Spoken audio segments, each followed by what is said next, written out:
Alright, my friends, what I'm about to tell you in this video may seem rather unbelievable to you, especially if this is your first exposure to these concepts. But I assure you, through my travels around the world, which have been extensive, I have come into this knowledge. We'll just leave it at that.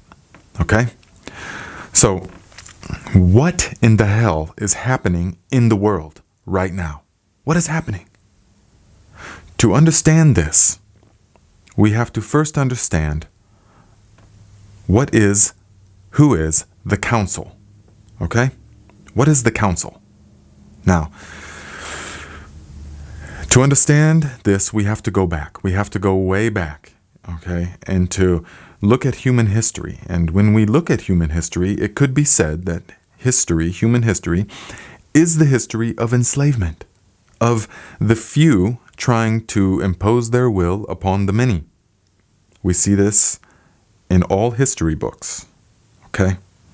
So, what happened, and I'm going to way oversimplify everything here, but you have to understand this. This is becoming urgent, all right? So listen, and leave me your thoughts. Let me know what you think about this. Listen.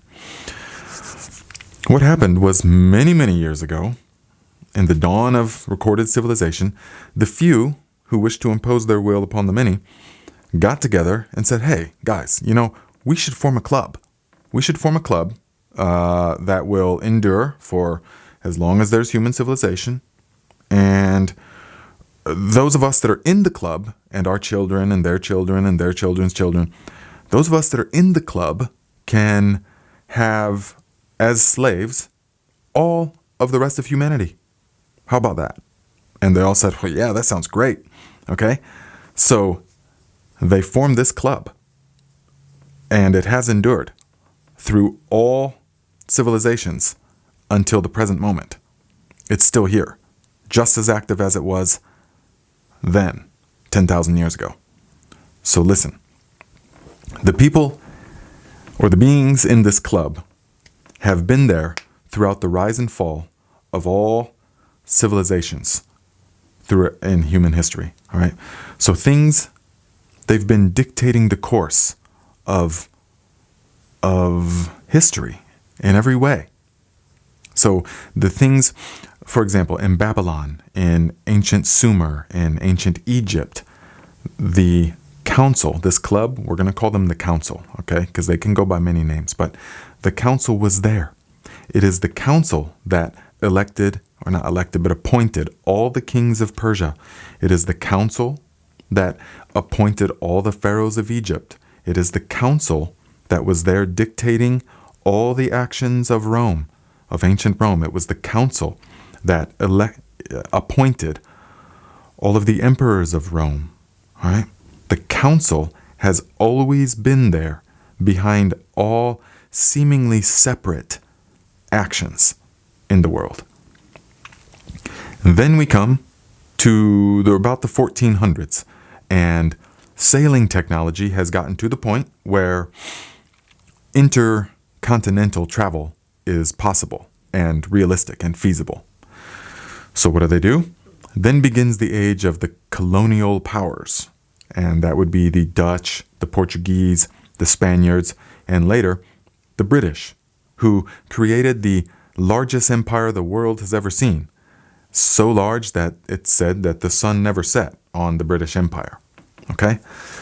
So, this whole time, all these different powers are going out, ruling people, okay, and colonizing here and there, to the point that they've colonized all of the world.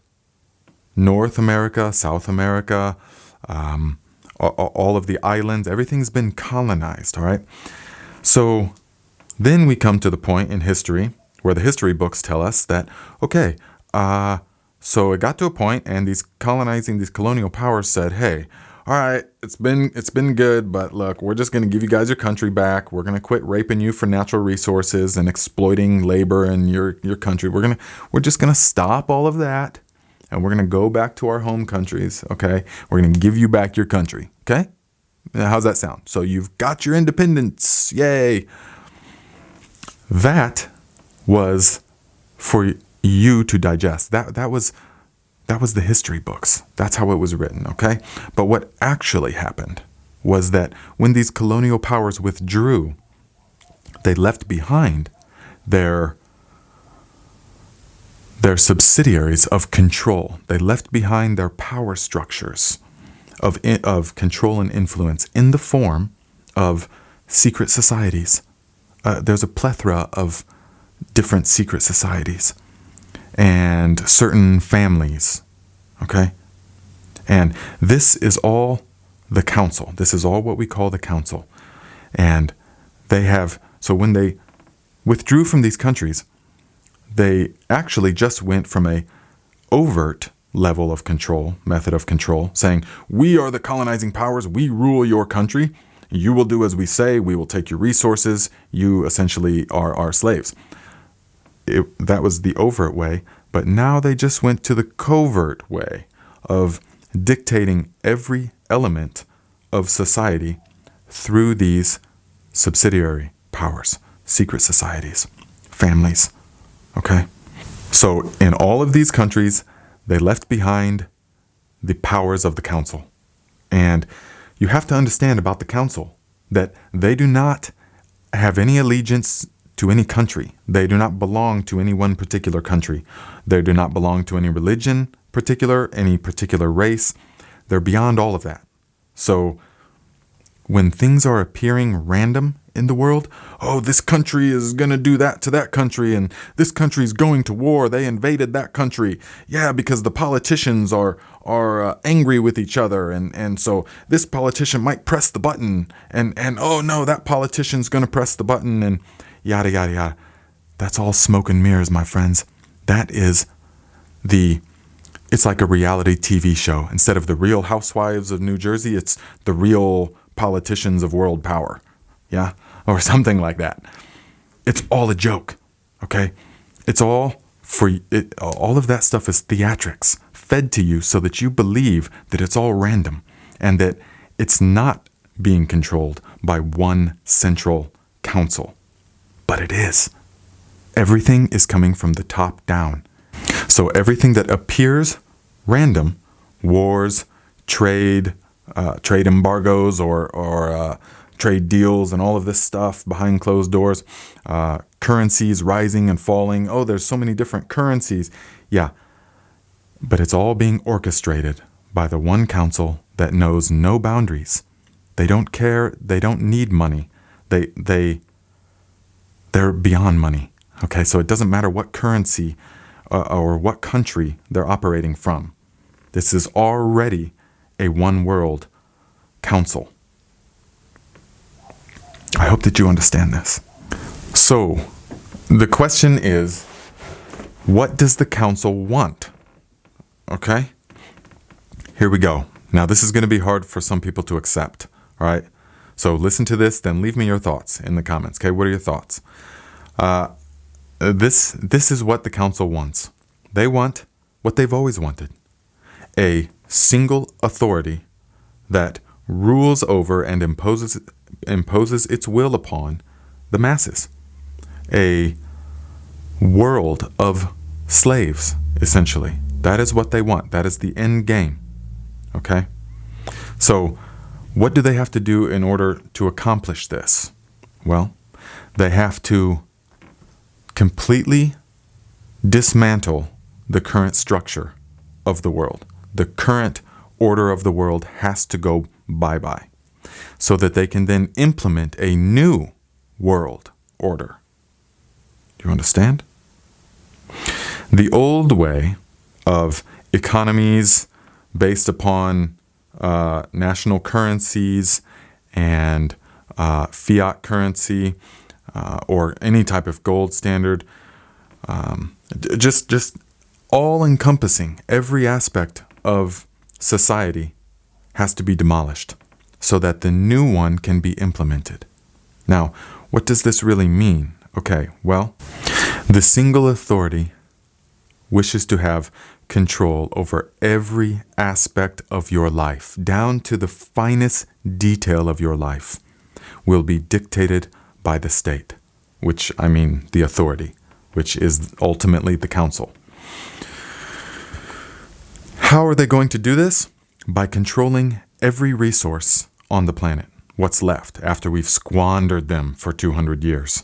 But the remaining resources of the planet are all going to be tracked and traced and controlled so that if you don't do what you're told, you will not have access to the resources.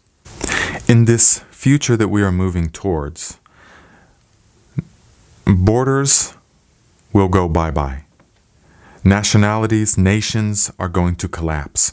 Currencies, different currencies are going to collapse. All of this is happening as we speak.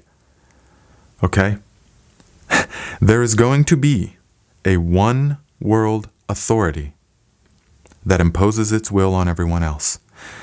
To do this, they're going to use a one world currency. This will be digital, of course.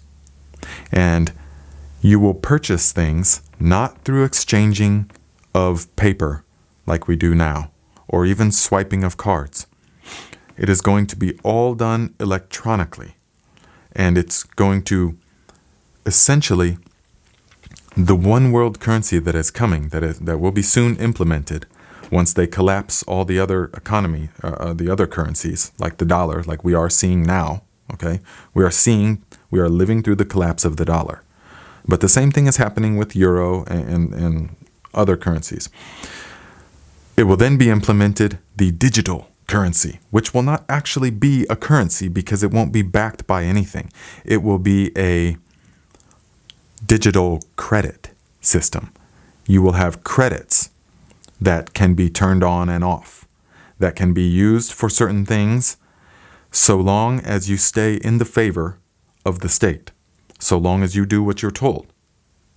Now, how do I think that we're seeing the beginning of this? By the passports that are coming. By the people, we are building our own enslavement and we do not even see this. By saying, yes, I think that people should all have to get the yab. It should be mandated. It should be mandatory. And then, yeah, I'll feel a lot safer if people are have to show their papers before they can go out to dinner or to a movie or to a concert. Yeah, I think you should have to show your papers. This is insanity, my friends. You have to understand this. That, okay, so if you say, yes, I got the yab now, so I got nothing to fear. I got nothing to worry about. It's all the anti-yabs, anti-yabbers that you got to worry about. Well, all right, so it's all about the implication of the passport system. You have to see this. So you've got the yab, you're going to have a green passport. Someone who didn't get the yab is going to have a red passport. Okay? So the red passport cannot go out to dinner with their family. They cannot go, for now, they cannot go to the theater. They cannot go to the ballpark. Okay, well, that sucks. They can't be a part of society because they have the red passport, right? But that's only for now. It will soon be, if you have the red passport, meaning you haven't complied, you won't be able to go to the supermarket. You won't be able to go to the hospital. You won't be able to go anywhere. Okay? Now you're thinking, well, hey, I've got my green passport, so I can go wherever I want because I got the yab. All right? It's them anti-yabbers that are the problem. Okay? So for a while, that'll be the case until all of a sudden you have to get the second yab and the third and the fourth yab to comply. And so 4 yabs into it, and you're going, man, okay, I'm not feeling this stuff anymore. My health is failing or whatever it is. I'm not feeling it anymore. Okay? So you choose not to get the 5th yab. Now all of a sudden, your passport turns from green to red. Now all of a sudden, you're an anti-yabber. You understand? Once this system is in place, there's no escaping it. You have to comply. You have to comply. Do as you're told. Now. Do you not see this? Do you not see this coming? Leave it in the comments. Let me know. What do you see coming? Because I can see this with crystal clarity right now. And I can see it because I know that nothing on the political stage or on the world stage is random. And I know this cult, this council has been behind the scenes for as long as there's been recorded history, and they still are. Man, because this is really starting to hit close to me, especially, I live in America right now, and I'm American, and the speech by the chancellor, or I call it that, just being facetious, but the president last night gave that speech, and wow, I just didn't think it would be this fast. I didn't think it would come to our doorstep so fast, but it is here. Okay? Even to the people who think they have nothing to fear, you have no idea where this is going. This is going so much deeper and bigger than you can even fathom. It has nothing to do with health, nothing to do with stopping something from spreading. It has nothing to do with that. You have to open your eyes, my friends, before it's too late. Leave me your thoughts.